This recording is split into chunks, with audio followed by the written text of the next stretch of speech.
본 방송에서 제공하는 투자 정보는 투자 판단에 대한 조언입니다. 방송에서 제공하는 주식의 가치, 가격 상승 및 가격 하락에 대해서는 방송사에서 보장하지 않습니다. 이 시각 헤드라인 뉴스입니다. 반도체와 석유 제품 호조세로 수출이 10개월 연속 증가세를 보이고 있습니다. 관세청 조사 결과 이달 1일부터 10일까지 수출은 124억 달러로 1년 전보다 28.2% 늘었습니다. 수출은 지난해 11월부터 지난달까지 전년 동월 대비 내리 증가했고 올해 1월부터는 7개월 연속으로 두 자릿수 증가율을 기록하고 있습니다. 제품별로는 반도체와 석유 제품 수출이 크게 늘었고 국가별로는 미국과 베트남 수출이 큰 폭으로 상승했습니다. 기획재정부는 오늘 관계기관 합동점검반 회의를 열고 북한의 도발 위협에 따른 금융시장과 실물경제의 영향 등을 점검했습니다. 정부는 북한의 괌 포위 사격 위협 등으로 금융과 외환시장의 변동성이 다소 커지고 있다며 북한의 추가 도발과 관련국 대응 등 향후 상황 전개에 따라 파급 효과폭이 확대될 수 있다고 전망했습니다. 이에 그 어느 때보다 높은 경각심을 갖고 사태 추이와 국내외 금융시장, 실물경제 동향에 대한 모니터링을 강화하기로 했습니다. 지난달 여성 취업자 수가 관련 통계를 작성한 이후 최대를 기록했습니다. 통계청 조사 결과 지난달 여성 취업자 수는 1,148만 3천 명으로 1년 전보다 18만 1,000명 증가해 통계를 낸 1982년 이후 가장 많았습니다. 여성의 취업자 수 증가폭은 지난 3월부터 5개월째 남성보다 더 가파르게 증가하고 있는데 남성보다 고용계약 기간은 1년 미만인 근로자의 비중이 높아 고용의 질은 오히려 떨어지는 것으로 나타나고 있습니다. 한화그룹이 총수 일가가 보유한 IT 계열사 한화 SNC 지분 45%가량을 매각키로 했습니다. 한화 SNC는 시스템 통합, 소프트웨어 개발 서비스 등을 제공하는 비상장사로 오너 일가가 지분 100%를 보유하고 있는데 새 정부가 대기업 오너들의 일감 몰아주기에 대한 규제를 강화할 움직임을 보이자 이에 대응해 지분 정리에 나선 것으로 분석됩니다. 한화 SNC의 존속법인에는 한화에너지 등 계열사 지분과 조직 일부만 남아 사실상 중간 지주회사 비슷한 역할을 하게 될 것으로 보입니다.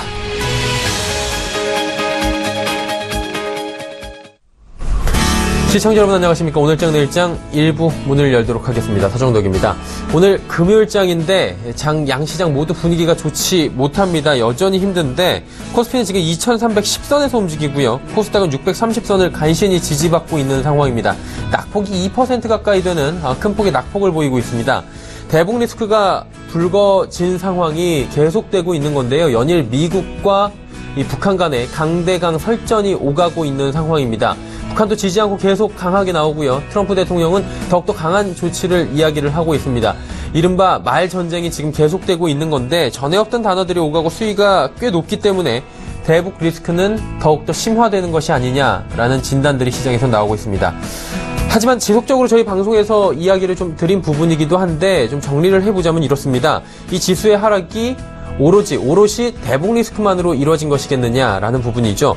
잘 보면 엄청난 아웃퍼폼을 하면서 주가가 2배, 3배까지 올라왔던 전기전자 업종들이 지금 요 근래 외국인 매도가 집중이 되고 있습니다. 오늘 외국인 매도의 80%가량은 전기전자 업종 그리고 전기전자 부품주에서 나오고 있다. 이 부분은 좀 체크하셔야 될 것 같고요. 이로 인해서 지수 낙폭이 큽니다. 시총 1, 2위주를 비롯해서 다수의 시총 상위주들이 전기전자 업종이기 때문에 이 업종 자체가 타격을 받으면 지수 자체가 꺾이는 모습 들이 보입니다. 하지만 경기 민간 업종이나 아직 주가가 좀 싸다라고 여겨지고 있는 내수주 같은 종목들은 오히려 외국인이 매수를 하면서 상승하는 종목들도 보이고 있습니다. 결국 대북 리스크는 문제가 되긴 하는데 오롯이 100% 그것만의 영향은 아닐 수 있다라는 시장의 진단이 지금 나오고 있습니다. 선별적으로 좀 대응을 해야 될 텐데 한 주를 마무리하는 금요일장에서 선별적으로 효과적으로 대응해 보는 방법 오늘장 내일장에서 찾아보시길 바랍니다. 코스피 지수부터 체크해 보도록 하죠. 코스피 현재 2321포인트 그래도 2310선 위로는 올라갔습니다. 2320선은 회복을 했고요. 하지만 낙폭 지수 자체로 봐도 38포인트 이상 하락 그리고 1.6% 이상의 낙폭이 지금 보여주고 있기 때문에 시장 상황 좋다고 절대 얘기할 수 없는 상황입니다.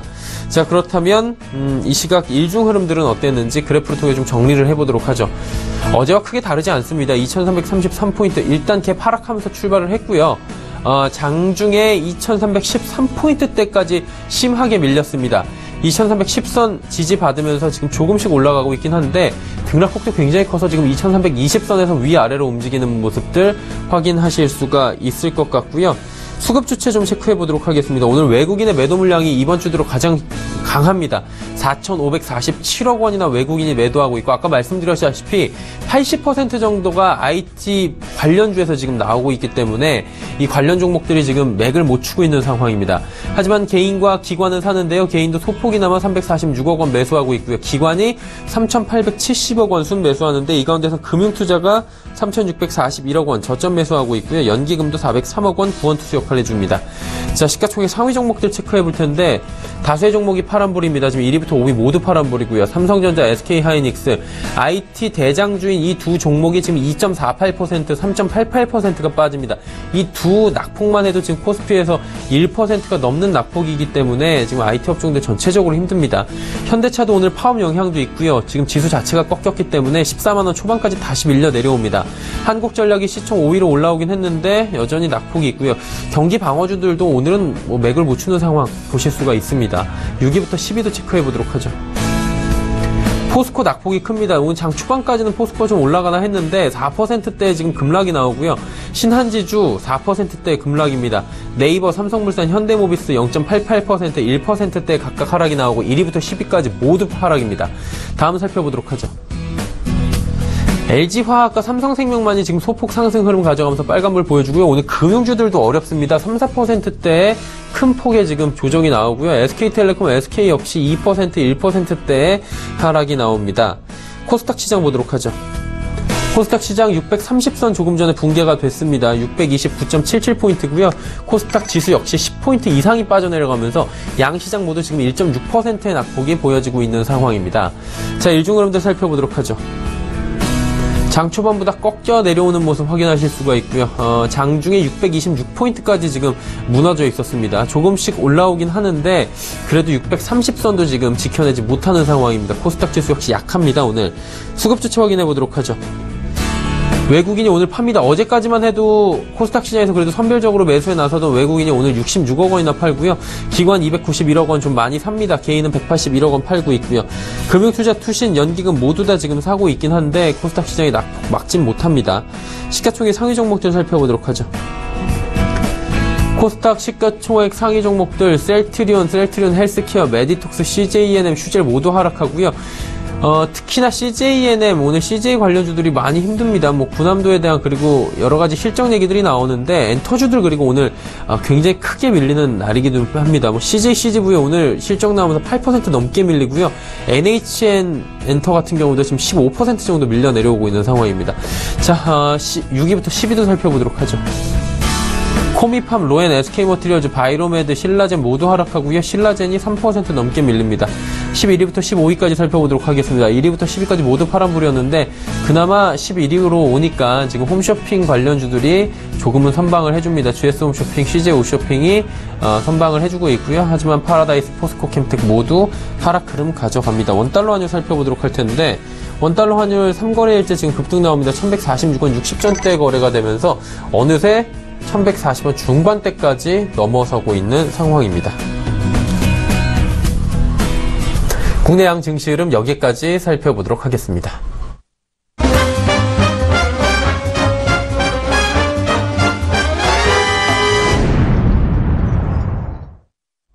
오늘장 이슈들 짚어보면서 시장 진단해 보도록 하겠습니다. NH투자증권 리서치센터의 조현주 연구원입니다. 안녕하세요. 네, 안녕하세요. 연구원님, 오늘 시장이 또 많이 밀려 내려오고 있다 보고 여러 가지 지금 악재들이 종합적으로 터졌다라고 하는데 어떤 이슈로 이렇게 움직이는지 먼저 짚어볼까요? 네, 일단 외국인 매도세 좀 확대되고 있는 가장 큰 원인은 지정학적 리스크 확대 때문이라고 좀 볼 수 있을 것 같습니다. 미국이랑 북한 간의 갈등이 좀 고조되는 가운데 이미 코스피 사상 최고치를 좀 경신하고 있는 상황에서 차익 실현이 조금 더 확대되고 있는 상황인 것 같습니다. 미국 측에서는 계속해서 화염과 분노 발언으로 발언 수위를 좀 확대시키고 있고요. 북한도 이에 뒤처지지 않고 관포위 사격 가능성에 따른 긴장감을 좀 고조시키고 있는 상황인 것 같습니다. 이에 따라서 어제 나스닥 2% 이상 하락하면서 IT 업종 중심으로 좀 매도세가 강화되고 있는 상황인데요. 사실 트럼프 발언 수위가 조금 더 확대될 수 있는 가능성은 있습니다. 아무래도 지지율이 좀 크게 하락을 하다 보니까 트럼프 입장에서는 이를 돌파할 새로운 이슈가 필요했던 것 같고요. 그 가운데서 대북 이슈가 트럼프의 지지율을 좀 상승시킬 수 있는 그런 새로운 이슈로 작용하지 않았나 이렇게 좀 판단을 하고 있고요. 특히 8월 21일에서 24일 을지훈련을 앞두고 있는데요. 그 전에 보통 북한 측에서는 조금 더 긴장감을 고조시키는 발언들 많이 했다는 점에서 타이밍상 그런 부분들이 있었다라고 좀 판단을 하고 있습니다. 대북 리스크 외에 그래도 좀 긍정적인 부분은요. 철강 업종이 좀 견조한 흐름을 보이고 있다는 점입니다. 사실 중국 철강 산업 구조조정에 힘입어서 철강 업종은 양호한 모습을 좀 보이고 있는데요. 어제 환경 오염에 대비해서 중국 정부 측에서 그 철강 공장 가동을 좀 중단하면서 철강소 가격이 오히려 상승을 했습니다. 사실 철강 업종 같은 경우는 좀 양호한 흐름을 보이는 가장 큰 이유는 실적 때문인데요. 3분기 1개월 전 대비 순이익 컨센서스 변화율을 좀 살펴보면요. 가장 가파르게 상승하고 있는 업종이 철강입니다. 그렇기 때문에 이렇게 시장이 좀 하락하는 가운데서 좀 그나마 상대적으로 양호한 흐름을 보이고 있는 철강 업종에 조금 더 주목하는 게 좀 좋을 것 같습니다.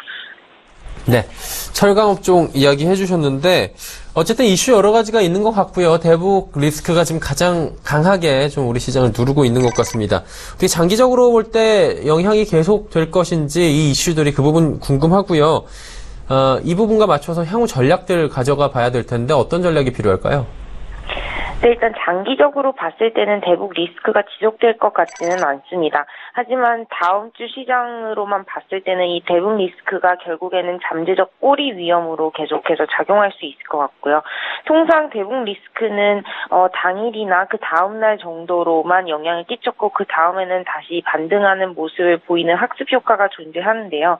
이번 대북 리스크는 조금 다를 수 있다라고 저희는 판단하고 있는 이유가 지금 원달러 변동성 굉장히 크게 확대되고 있고요. 한국 CDS 프리미엄까지 좀 상승하고 있는 상황입니다. 두 가지 측면이 있는데 일단 첫 번째는 코스피가 계속해서 상승했던 상황이기 때문에 이에 대해서 외국인 투자자 입장에서는 보유하고 있는 주식을 좀 차익 실현하려는 욕구가 확대되는 상황입니다. 그러한 상황에서 이 리스크가 터졌기 때문에 이 대북 리스크가 예전에 대비해서는 조금 더 시장에 민감하게 반응할 수 있다라고 보고 있고요. 두 번째는 트럼프 리스크인데 앞서 말씀드렸듯이 트럼프 입장에서는 이 대북 리스크를 가지고 지지율을 올릴 수 있는 요소라는 점에서 트럼프 발언 수위가 높아질 수 있다는 리스크가 있습니다. 이러한 불확실성 자체가 시장은 좋아하지 않는 부분이고요. 이런 불확실성 때문에 이 대북 리스크가 조금 더 다음 주 시장에서는 지속적으로 좀 악재 요인으로 작용할 수 있을 거다라고 판단을 하고 있습니다. 하지만 이러한 점이 막 전쟁으로 이어지기까지는 않을 것 같고요. 그러한 이유 중 하나가 트럼프나 미국 측에서 선제 공격을 하기 위해서는 의회 승인이 필요합니다.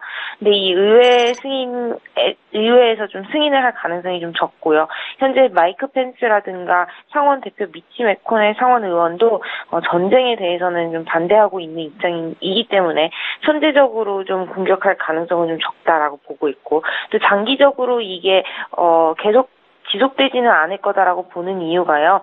오히려 이런 불확실성 확대로 인해서 반대 측면에서 보면은 페드의 긴축 정책을 오히려 지연시킬 수 있는 요인으로 작용할 수 있거든요. 그렇기 때문에 오히려 통화정책 입장에서는 조금 더 신중한 테이퍼링 정책을 시행하게 하는 그런 요소로 좀 작용할 수 있을 것 같습니다. 따라서 다음 주 외국인 차익 실현 기조가 조금은 둔화되면서 박스권 횡보 흐름을 좀 나타낼 것으로 판단을 하고요. 이 가운데 이제 전략을 좀 살펴보면 아무래도 앞서서 철강업종 굉장히 견조하게 진행되고 있다라고 말씀을 드렸는데 다음 주에도 소재산업재 업종에 좀 주목하시기를 추천을 드리고 있습니다. 일단 다음 주에 발표 예정인 경제지표 중에 좀 중요한 게 중국 경제지표인데요. 특히 실물지표 좀 중요한 강공업 산업 생산 지표라던가 아니면 고정 투자 자산 지표가 좀 예정이 되어 있기 때문에 이 두 개의 지표가 좀 예상치를 상회하거나 서프라이즈가 나게 된다면 철강이라던가 소재 산업재 업종들에게는 좀 긍정적인 뉴스로 받아들여질 것 같습니다. 그래서 소재 산업재 업종에 좀 주목하시기를 추천드리고 있습니다. 네, 소재 산업재 업종을 좀 보도록 하자. 대북 리스크는 일단은 계속되긴 하겠지만 중장기적으로 길게 가진 않을 것 같다. 정리를 해보도록 하겠습니다. NH투자증권 리서치센터 조현주 연구원이었습니다. 감사합니다. 네, 감사합니다. 이슈 칼럼 이어갑니다.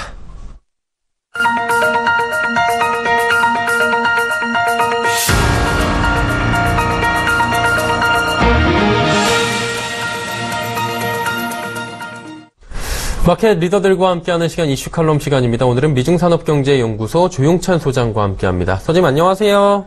예, 안녕하십니까. 네, 조금 전에 조현주 연구원과도 잠깐 이야기를 대북 리스크 해봤는데 좀 자세히 여쭤보면서 하나하나 짚어보도록 하겠습니다. 강대강 대치가 계속되고 있고 사실 말전쟁이다 뭐 이런 얘기들 나올 정도로 강한 발언들이 나오는데 화염과 분노 뭐 이런 얘기들도 나옵니다. 이게 근데 또 중국 겨냥해서 우회적으로 한 말이다 뭐 이런 얘기들도 있고요. 어떻게 보고 계신지 먼저 여쭤보도록 할게요. 네, 북한 같은 경우에 전례 없이 거친 말을 쏟아내고 있는데요. 아무래도 유엔 제재에 따라서 피해가 큰 것도 작용했던 것으로 보여지고요. 또한 화성 12형 같이 지난 5월 달에 발사 실험을 했던 그 무기를 가지고 선제 공격을 할 수 있다. 소련처럼 상호 확정 파괴 전략을 우리도 쓸 수 있다는 것을 보여주기 위해서입니다. 이런 그 대량 공격 능력, 보복 능력을 보여준다는 것은 미국으로 하여금 공격을 단연케 하고 협상 테이블로 끌어올리기 위해서 이런 제스처를 쓰게 되는데요. 미국 같은 경우에는 소련을 제외하고 어떤 나라에게도 공개적으로 공격 압력을 받은 적이 없습니다. 이 때문에 좀 우려스러운 점은 21일부터 미군 3만 그리고 우리나라 5만 명이 참가하는 프리덤 가디언 합동훈련에 들어갑니다.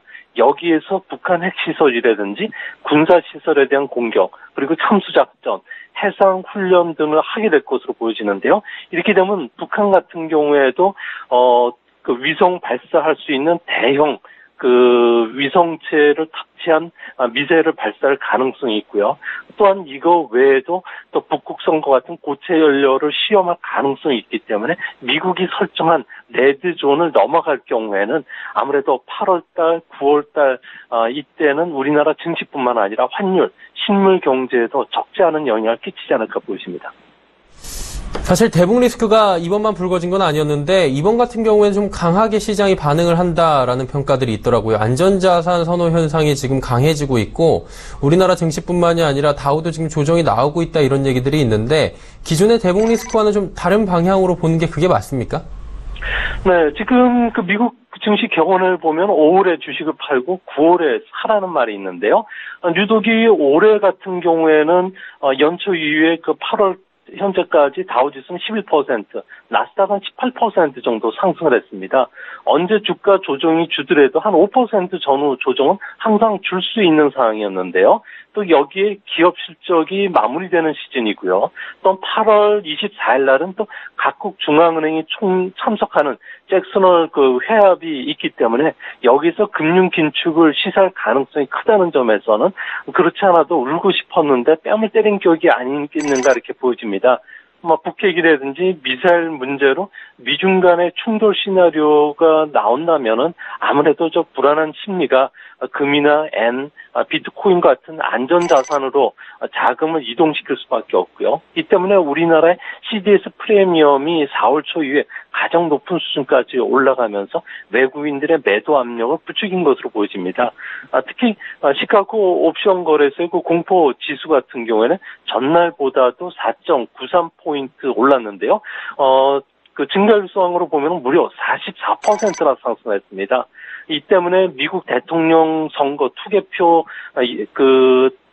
날인 때보다 높은 수준까지 지금 올라와 있는 상태인데요. 이 때문에 헤지 펀드의 그 유명 투자가인 그 레이 다리오 같은 경우에도 현금 비중을 5에서 10% 높이라는 이야기를 했기 때문에 투자 포지션 정리들이 같이 겹쳐서 일어난 사건이 아니겠는가 이렇게 보여집니다. 네. 안전자산 선호 현상에 대해서 조금만 더 깊게 들어가 보도록 하겠습니다. 금값이 어제도 0.8% 이상 올랐고요. 엔화 환율도 지금 2달 만에 109대로 지금 진입을 했습니다. 안전자산 선호 현상들이 지금 강하게 나오고 있는 것 같은데 이런 현상들은 어떻게 해석하는 게 좋을까요? 네, 항상 그 돌발적인 사항이 발생하면 투자가들 같은 경우는 제일 먼저 반응을 하게 되는데요. 그중에서 외환시장 같은 경우에는 그동안의 위험을 감수하고 고금리에 투자해왔던 통화들을 팔게 되고요. 대신 안전통화로 자금이 몰리는 경향이 나타납니다. 대표적으로 스위스 프랑, 일본 엔화가 안전통화로 여기게 되는데요. 그간 호주나 러시아 이머징 채권에 투자했던 자금들이 현재 그 매도를 하고 안전자산으로 움직이는 모습이 좀 뚜렷합니다. 과거 2011년 3월 달에 그 동일본 대지진이 있었는데요. 대참사가 발생하면은 엔화는 매도가 돼야 되지만 오히려 지진 발생 후에 엔달러 환율은 엔화가 무려 6일간 8%나 급등을 했었습니다. 이 같은 현상은 일본 같은 경우는 작년 말 기준으로 대외 재산이 1,003조 엔으로 세계에서 가장 많은 돈을 갖고 있기 때문에 환 리스크를 피해서 많은 자금들이 일본으로 돌아오는 과정에 엔 매수세가 일어났기 때문인데요. 과거 리먼 쇼크 때도 일본 자금들 같은 경우에는 2007년 6월 달부터 2009년 1월 달까지 약 1년 반 동안에 많은 자금이 일본에 들어오면서 달러 대비 엔화가 20% 이상 절상되기도 했습니다.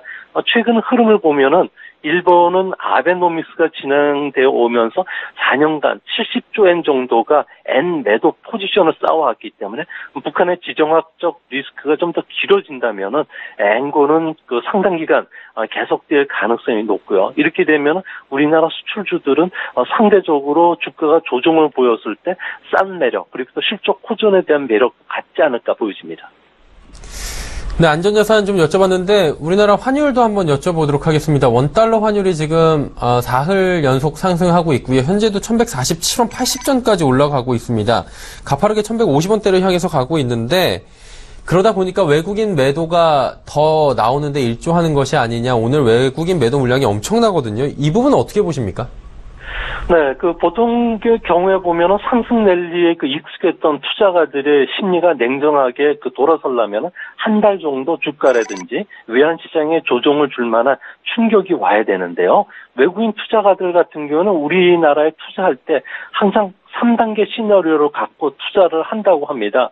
1단계 같은 경우에는 과거 경험 법칙상 한반도에서 위험이 발생했을 경우에는 시나리오대로 환매 조정 포지션을 좀 취하는 이런 시나리오를 가져가기 때문에 주식 매도 그리고 원화 매도가 항상 나타나게 됩니다.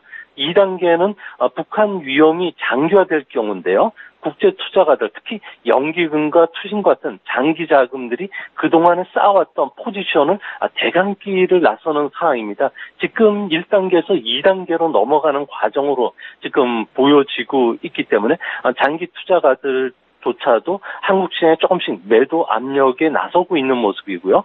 3단계는 직접적인 전쟁 위험에 직면하게 됐을 경우 우리나라 기업뿐만 아니라 투자가 그리고 위험자산의 자금들이 급속도로 안전자산으로 이동하는 현상이 일어난다고 합니다. 지금 북한 리스크는 8, 9월달까지 이어질 가능성이 높은데요. 하지만 중국이 당대의 이유까지 이 문제를 끌고 갔을 경우에는 아무래도 상당히 정치적 부담을 갖고 있기 때문에 앞으로 북한에 대한 그 압력 강도도 강해질 뿐만 아니라 국경 봉사라든지 그리고 원유 공급도 중단시킬 수 있는 그런 거로 가기 때문에 아주 장기적으로 한반도의 위기가 계속 확산되지는 않을 것으로 보여진다는 점에서 단기간에 외환 시장이라든지 주식, 채권 시장의 외국인의 매도 압력은 일어날 수 있지만 장기화되지는 않을 것으로 보여집니다. 전체적으로 볼 때 좀 단기적으로는 지속이 될 수 있지만 중장기적으로는 이어지지 않을 것이다라는 중론들이 지금 나오고 있는 것 같은데요. 어쨌거나 이제 미 북 간에 지금 험악한 말들이 오가고 뭐 전쟁이 난다 뭐 이런 얘기까지 나올 정도로 분위기가 험악해지니까 중국에서 지금 양측이 자제를 촉구하고 나섰다고 하는데 사실 중국 입장도 애매한 게 이 북한이 이러는 게 중국이 좀 믿는 구석이 중국 아니냐 이런 얘기들까지 나오고 있는 거 아니겠습니까? 중국의 속내는 뭘까요? 네, 중국 같은 경우에는 지금까지 항상 한반도 정책은 현상 유지고요.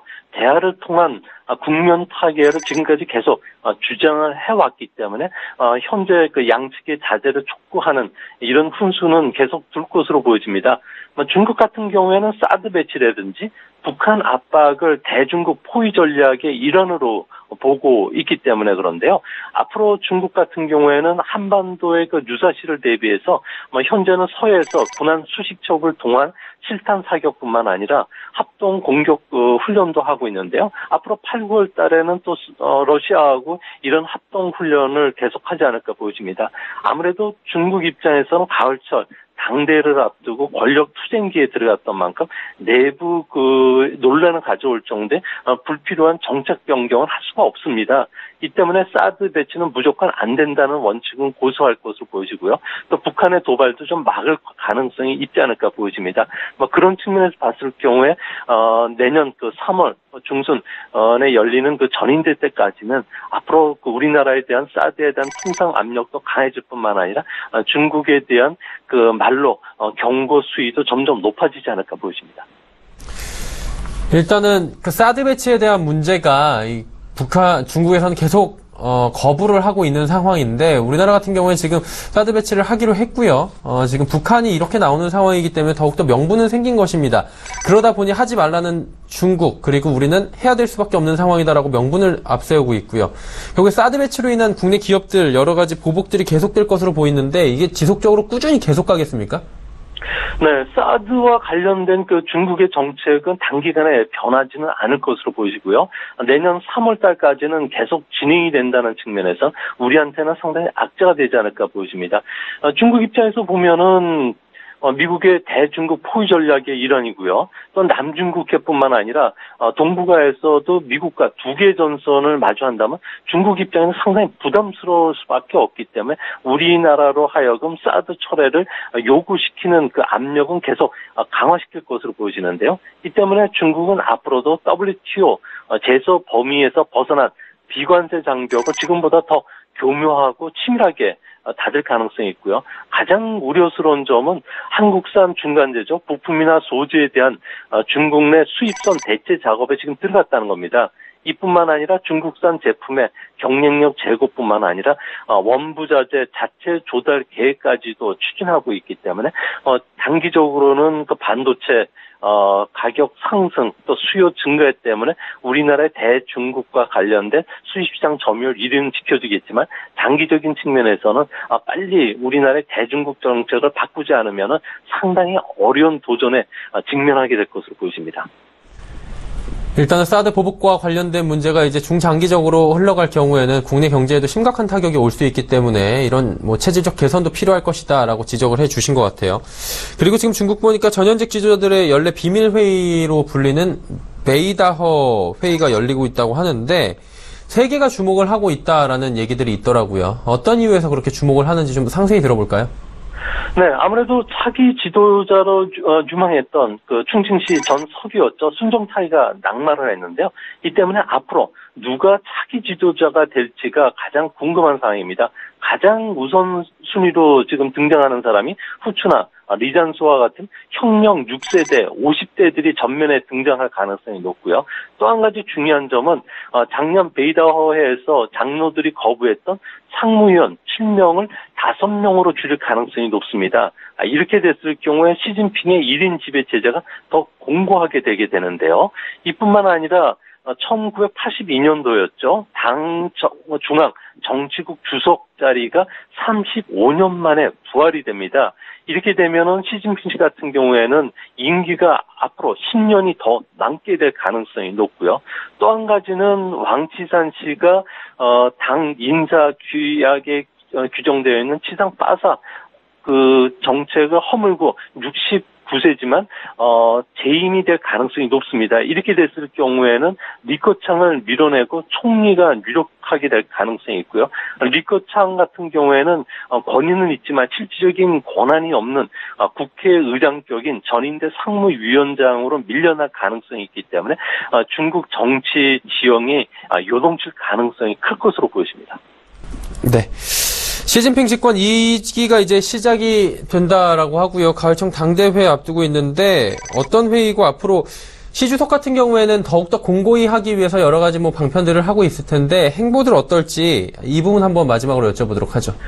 네, 당대회 같은 경우는 5년간 그 중국을 이끌어가는 공산당 8,800만 명이죠. 여기에 최고 지도자를 뽑는 회의입니다. 이 회의에서는 중앙위원뿐만 아니라 중앙위원 그 후보위원 그리고 당 정치국 상무위원 정치국원 등을 다 뽑게 되는데요. 이뿐만 아니라 인민해방군의 총수까지도 뽑게 됩니다.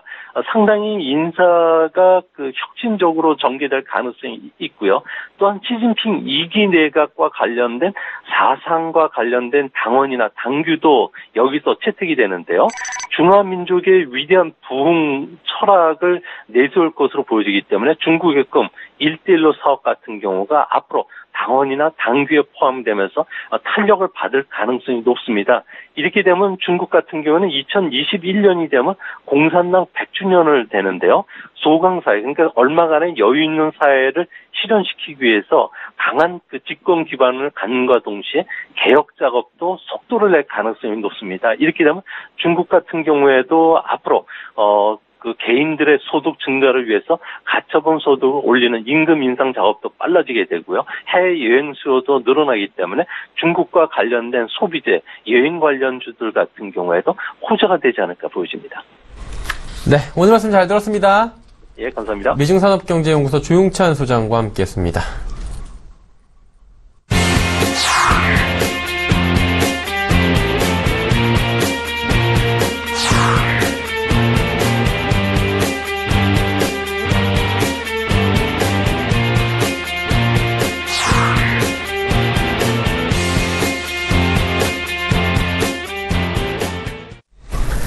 오늘장 내일장 1부 함께 하셨습니다. 잠시 뒤 2부 예고해드립니다. 2부에서는 많은 종목들 짚어보는 시간, 라이브 매매타임 시간이 준비가 되어 있습니다. 세밀하게 종목 하나하나씩 짚어보고요. 여러분의 종목 상담도 받아드립니다. 100원의 정보 이용료 추가되는 샵 0082번을 통해서 종목명, 가격, 비중을 적어서 보내주시면 잠시 뒤 2부에서 상담 이어가 보도록 하겠습니다. 2부에서는 주식탐탐의 이재모 팀장, 동부증권 버머지점의 이영환 차장과 함께하도록 하겠습니다. 잠시 뒤 2부에서 뵙겠습니다. 고맙습니다.